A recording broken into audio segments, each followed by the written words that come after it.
नमस्कार दोस्तों। जो कुछ भी होता है अच्छे के लिए होता है, इससे अन्यथा न हुआ है न होगा। ये हमारे जीवन की बहुत ही सुंदर सच्चाई है और यही रहस्य है कि हमारे जीवन में जो कुछ भी होता है अच्छे के लिए होता है। लेकिन शाम को जब मेरे एक दोस्त आलोक ने बताया कि उसे सांप काट लिया था 1 महीना पहले, रसेल वाइपर एक जहरीला सांप ने मेरे स्टूडेंट को, मेरे दोस्त को, आलोक नोनिया नाम है उनका, यही नूरुडी में रहते हैं, 1 महीना पहले उनको सांप ने काटा था और पैर की अंगूठा और उसके बगल वाले उंगली दोनों पर काटा था। और आज शाम तक भी वो चल नहीं पा रहा था, उसके पैरों पर पट्टी बंधे हुए थे, घाव उसका ऐसे ही बना हुआ है। वो अपोलो हॉस्पिटल चेन्नई में भी जाकर दिखवाया, इलाज हुआ, आईसीयू में रहा, 1-1.5 लाख रुपया खर्च हो गया। प्यारे दोस्तों, बरसात के दिन चल रहे, सावधान भी रहिए। आज जो विषय को मैं लेकर के आया हूँ कि जो कुछ भी होता है अच्छे के लिए होता है, इसके अन्यथा न हुआ है न कभी होगा। लेकिन इसे समझना इतना आसान नहीं है। मैं सरोज पांडे आप सभी मित्रों को बहुत बहुत धन्यवाद करता हूँ।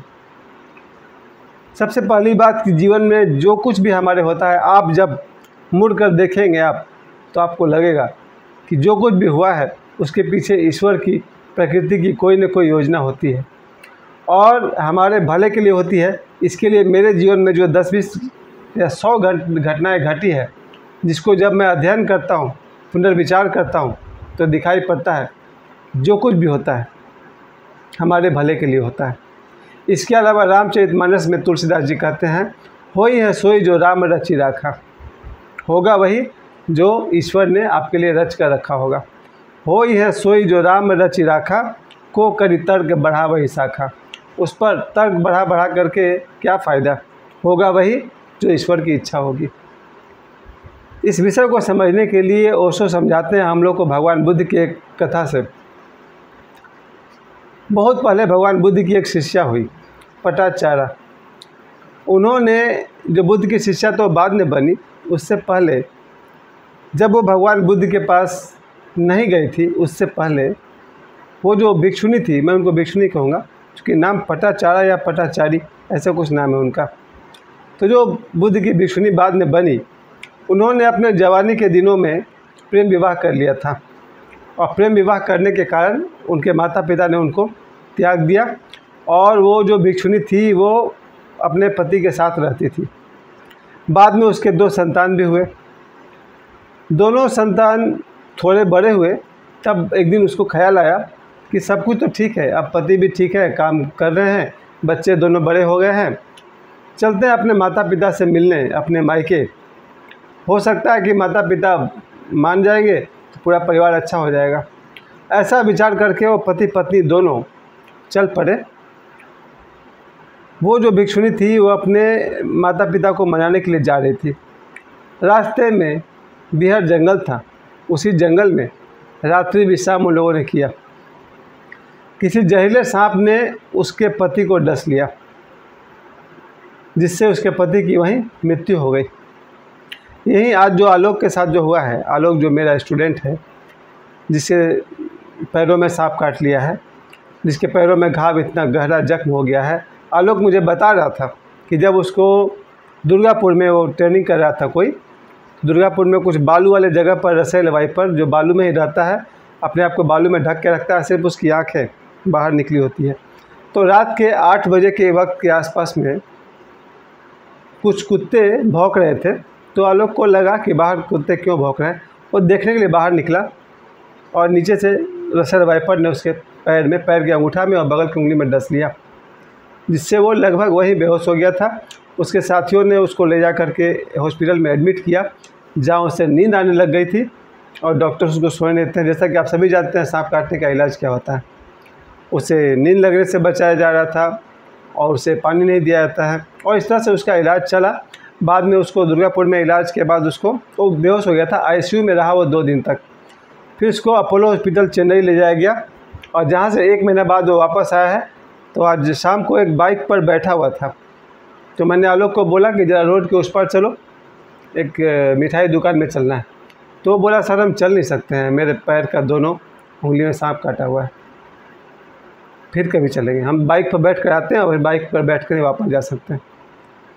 ये बात सुन कर के मुझे बहुत ही आश्चर्य हुआ दोस्तों कि ये बरसात का दिन है। अभी आज 22 जुलाई बरसात के दिन है। अंधेरे में ना चलिए, और अगर अंधेरे में चलिए तो टॉर्च का लाइट जलाकर चलिए। आपको याद होगा मेरे घर में आज से 4 दिन पहले, मेरे अपने घर में जहाँ मैं वीडियो बना रहा हूँ, इसके हॉल में यहाँ पर 4-5 इंच का स्कॉर्पियन बिच्छू बिल्कुल मोटा तगड़ा पूंछ उठाए हुए मेरे घर के हॉल में घुस गया था रात को 10:30 बजे। उसका मैंने वीडियो भी डाला था यूट्यूब पर, बाद में मैंने हटा दिया। लेकिन आज मैं फिर ज़रूरी समझता हूँ कि ये सूचना आप सभी को दे दूँ कि बरसात के दिन है, सांप और बिच्छू चारों तरफ घूम रहे हैं। तो इतना विशाल सा बिच्छू, बड़ा बिच्छू था, वेरी बिग, और मेरे घर के हॉल में घुस चुका था। मैं रात के 10:30 बजे ऐसे ही घर में ही ब्रश कर रहा था रात को, तो मेरी दृष्टि पड़ी। फिर हम लोगों ने उसको बाहर निकाला। अर्थात आप लोग अपने घर में अंधेरा करते हैं, वो बात तो ठीक है, सोने के लिए लोग अंधेरा करते हैं, लेकिन रिस्क ये है कि हो सके तो 0 वाट वाला बल्ब जलाइए, क्योंकि घर में कोई जीव जंतु अगर चलता होगा तो आपका पैर उस पर पड़ जाएगा तो खतरा हो जाएगा। इसलिए इस बरसात के दिनों में आप सभी से 2 निवेदन है। सांप और बिच्छू चारों तरफ घूम रहे हैं, अंधेरे में मत रहिए, थोड़ा रोशनी जलने दीजिए, जान बचेगा तो सब कुछ ठीक रहेगा। और घर के बाहर चलते समय अंधेरे में मत चलिए, अपने मोबाइल का टॉर्च या हाथ से कोई टॉर्च ऑन रखिए, किसी सांप या बिच्छू पर आपके पैर न पड़ जाए।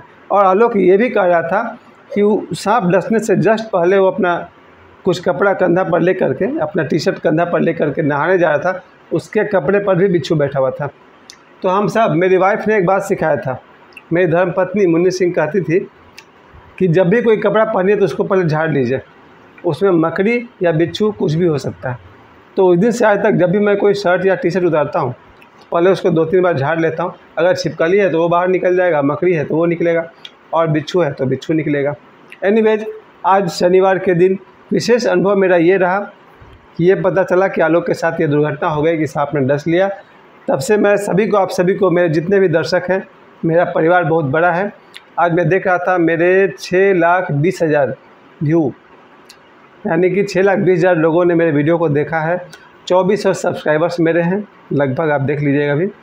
आप सभी मेरे इतने बड़े परिवार हैं। इस बरसात के दिनों में अंधेरे में मत रहिएगा, सांप और बिच्छू के प्रति सचेत और सावधान रहिएगा। वापस आते हैं भगवान बुद्ध की उसी जो भिक्षुणी है उसकी कथा पर। उसके पति को सांप ने डस लिया और पति की मृत्यु हो गई। रात भर वो जंगल में रही अपने पति के डेड बॉडी के साथ में। सुबह में वो अपने दोनों बच्चों को लेकर के आगे बढ़ती है, तो बच्चे भी जंगल में उलझ जाते हैं, कोई नदी में बह जाता है, उसके दोनों बच्चे भी मर जाते हैं। जब वो घर पहुंच कर के पूछताछ करती है अपने माता पिता के विषय में, तो पता चलता है कि इसी बरसात में बारिश आई थी, बिजली चमकी थी, उसका घर धंस गया, जिसमें उसके माता पिता भी दबकर मर गए। अब वो स्त्री सोचती है कि कल तक तो सब ठीक था, पति भी था, 2 बेटा भी था, माता पिता थे। आज अभी अभी देखिए तो पति खो चुकी हूँ, 2 बच्चे मैं खो चुकी हूँ, माता पिता चले गए, अब मैं अकेले बच गई हूँ, मैं क्या करूँ। उसी डिप्रेशन में लोग उससे कहते हैं कि तुम एक काम करो, भगवान गौतम बुद्ध यहीं आए हुए हैं, उनके पास चली जाओ, शायद वो तुम्हें कुछ राय दे सकें। तब वो भिक्षुणी चली गई गौतम बुद्ध के पास, और भगवान बुद्ध ने उसे समझाया कि ये संसार शाश्वत नहीं है, एटर्नल नहीं है। और उन्होंने, भगवान बुद्ध जैसे कि सभी को ध्यान सिखाते थे, उन्होंने इसको अपना भिक्षुणी बनाया, संन्यास दीक्षा दिया, और वो भगवान बुद्ध के साथ रहकर ध्यान साधना करने लगी। एक दिन उसने उपदेश कर रही थी, वही जब भिक्षुणी, पटाचारा ऐसा कुछ नाम है, देख लीजिएगा आप लोग, या पटाचारी ऐसा कुछ नाम है उनका। एक दिन वो उपदेश कर रही थी महिलाओं को, तो उसी रात, एक रात में 500 स्त्रियों ने, 500 महिलाओं ने बौद्ध धर्म में दीक्षा लिया। ज़रा सोचिए, जो औरत कहाँ पति के साथ थी, 2 बच्चों के साथ थी, फिर उसके पति बिछड़ गए, 2 बच्चे बिछड़ गए, आज वो स्त्री बुद्ध की इतनी बड़ी शिष्या बनी कि उसके कारण एक रात में 500 महिलाओं ने बौद्ध धर्म में दीक्षा लिया और ध्यान समाधि सीखा। यही होता है जीवन का रहस्य। किस घटना का परिणाम क्या होगा आदमी अनुमान नहीं लगा पाता है, और तब आपको भी लगता है कि जो भी होता है अच्छे के लिए होता है। सिर्फ इस कहानी को अगर देखा जाए तो आपको लगेगा कि जीवन में जो कुछ भी होता है अच्छे के लिए होता है। या फिर आप मेरे बारे में लेकर सोचिए, आज से 7 साल पहले मेरी पत्नी का देहांत हुआ। मैं कैसे कह सकता हूँ कि मेरे साथ जो भी हुआ वो अच्छा हुआ? एक स्वार्थी व्यक्ति की तरह देखूंगा तो कहूँगा नहीं, मेरे साथ अच्छा नहीं हुआ। आज मेरी पत्नी होती तो इस वीडियो में मेरे बगल में बैठी होती, वो भी आपके साथ, जैसे मेरी बेटी बनाती है वो भी मेरे साथ हर वीडियो में होती। लेकिन मेरी पत्नी के जाने के बाद मेरे पास 2 विकल्प थे, या तो मैं संन्यास धर्म में वापस आ जाऊं या फिर से दूसरी विवाह कर लूं। मेरे पास पत्नी के देहांत के बाद 2 ही रास्ता था, या तो मैं फिर से शादी कर लूं या फिर अपने संन्यास धर्म में ध्यान समाधि में डुबकी लगाऊं। मैंने इस मार्ग को चुना। मैंने दूसरा विवाह तो किया नहीं, मैंने ध्यान समाधि के मार्ग को चुना है। मेरे हिसाब से ज़्यादा अच्छा है। विवाह की अपेक्षा ध्यान समाधि मेरे हिसाब से ज़्यादा अच्छा है, क्योंकि पहले ही से मेरे पास एक बेटा एक बेटी है। मेरा वो इच्छा तो पूरा हो चुका है और बाकी सभी आप समझते हैं। वापस मैं लौटता हूँ अपनी बात पर कि जीवन में मेरी पत्नी के देहांत के बाद मेरी बेटी जिस मजबूती को उसने पाया है, शायद वो अपने माँ के रहते नहीं पा सकती थी। क्योंकि माँ के साथ बच्चा रह करके ना वो बहुत ज़्यादा डिपेंड रहता है कि चलो माँ तो है ही, माँ ही खाना बना देगी, माँ ही घर का काम कर देगी, और माँ के रहते डरना कैसा वगैरह वगैरह। लेकिन मेरी बेटी को अपना माँ स्वयं बनना पड़ा है। मेरी बेटी स्वयं को मजबूत की है अपने माँ की अनुपस्थिति में। अपने घर के सारे काम करना, सुबह से शाम तक ध्यान साधना करना, सुबह से शाम तक पढ़ाई करना। उसे आज ये कहना पड़ेगा कि उसके लिए माँ की मृत्यु दुखद ज़रूर है, पर जो भी होता है अच्छे के लिए होता है। अपने माँ का विरह सब समझते हैं, आप भी समझ सकते हैं कि मेरी बेटी भी अपने माँ को मिस करती है। उसके बाद भी ईश्वर को धन्यवाद करके कहती है कि ईश्वर ने किया है तो कोई ना कोई ईश्वर की योजना होगी। इसलिए बहुत ज़्यादा शायद मुझे, मेरी बेटी को, मेरा बेटा को ईश्वर से कभी कोई शिकायत नहीं रहा। हमारा कोई दोष रहा होगा, हमने कभी कोई गलती किए होंगे जिसका ये दंड है, परंतु जो भी होता है वो अच्छे के लिए होता है। ये मैंने अपने जीवन में भी देखा है। चाहे कोई भी छोटा छोटा घटना हो, बड़ी से बड़ी घटना हो जाए, जो कुछ भी होता है उसके पीछे ईश्वर की इच्छा है। और बहुत गहरी बात तो आज फिर भी वही है कि होई है सोई जो राम रचि राखा, को करी तर्क बढ़ा वही शाखा। वही होता है जो ईश्वर ने रच कर रखा है। और दूसरी मुहावरा कहावत आप सभी जानते हैं, ईश्वर की मर्जी के बिना एक पत्ता भी नहीं हिलता है। इस बात को मैं एक लाइन में ज़रूर समझा सकता हूँ। जब जब आपको लगे कि मैंने कुछ किया है, तब तब सावधान होकर देखिए आपने कुछ किया या आपके माध्यम से कुछ हुआ। अगर आपको लगता है मैंने किया, यही अहंकार की भाषा है। और अगर आपको लगता है आपके द्वारा हुआ, करने वाला तो सब ईश्वर है, तो ये साधक की भाषा है। मर्जी आपकी। प्यारे दोस्तों, आज शनिवार का दिन है। सुबह से लेकर के अभी तक ऐसे ऐसे अनुभव से मैं गुजर रहा हूँ। जैसे सुबह जब मैं बच्चों का टेस्ट एग्ज़ाम ले रहा था, तो आज एग्ज़ाम का आखिरी दिन था, यूनिट टेस्ट का आखिरी दिन था। उसके बाद हम सभी शिक्षक ने पार्टी किए। बच्चे भी देख रहे थे कि आज टीचर्स सब वगैरह पार्टी कर रहे हैं। चलिए, मैं तो हमेशा से बात को मानता हूँ कि जो कुछ भी होता है अच्छे के लिए होता है। उसके बाद शनिवार को मैं कोई ट्यूशन तो पढ़ाता नहीं हूँ, तो शाम को मेरे एक बड़े भैया हैं, मैं उनके पास चला गया था। वो हाल में वो छतरपुर गए हुए थे, बागेश्वर धाम सरकार, तो बागेश्वर धाम में गए हुए थे, तो उनके पास मैं गया अभी। और उनके पास मैं शाम को 2 घंटे बैठा हुआ था। उन्होंने बागेश्वर धाम सरकार के पास से लाया हुआ एक उपहार भी मुझे दिया है, एक चाबी का रिंग उन्होंने मुझे दिया है। तो आज का दिन, शनिवार का दिन हमारे लिए बहुत ही सुंदर था। और आप सभी दर्शकों से मैं कहना चाहता हूँ, जीवन में जब जब कोई घटना घटे, ज़रूर समझें ईश्वर की कोई न कोई इच्छा है। और मैं दोबारा आप सभी को सचेत कर दूं, क्योंकि बरसात के दिन हैं, अपने बच्चों के प्रति सजग रहिए, अपने प्रति सजग रहिए। फिर भी मैं एक नियम आपको बता देना चाहता हूँ, बिना काल आए हुए न तो आपको सांप डसेगा, न आपको बिच्छू डंक मारेगा। और सो बहुत सुंदर बात सिखाए हैं। और भगवान बुद्ध ने भी कभी कहा है अपने किसी कथा में, खासकर जो कोबरा होते हैं, नाग होते हैं, वो मनुष्य के गंध के अनुसार काम करते हैं।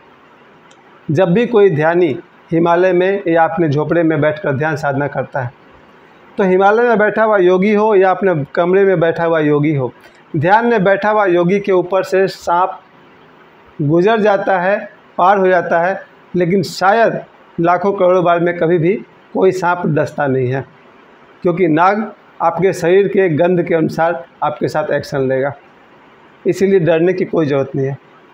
कोई भी सांप, अगर आप एक भले मनुष्य हैं तो आपके शरीर का सुगंध कुछ और होगा, उस सुगंध के अनुसार ही नाग आपको डस सकता है। तो जिसका भी विचार अच्छे हैं, कर्म अच्छे हैं, उसके शरीर से एक सुगंध होगा, जिसके कारण जीवन भर कोई भी सांप उसे स्पर्श कर सकता है, उसके ऊपर से पार कर सकता है, लेकिन डस नहीं सकता है।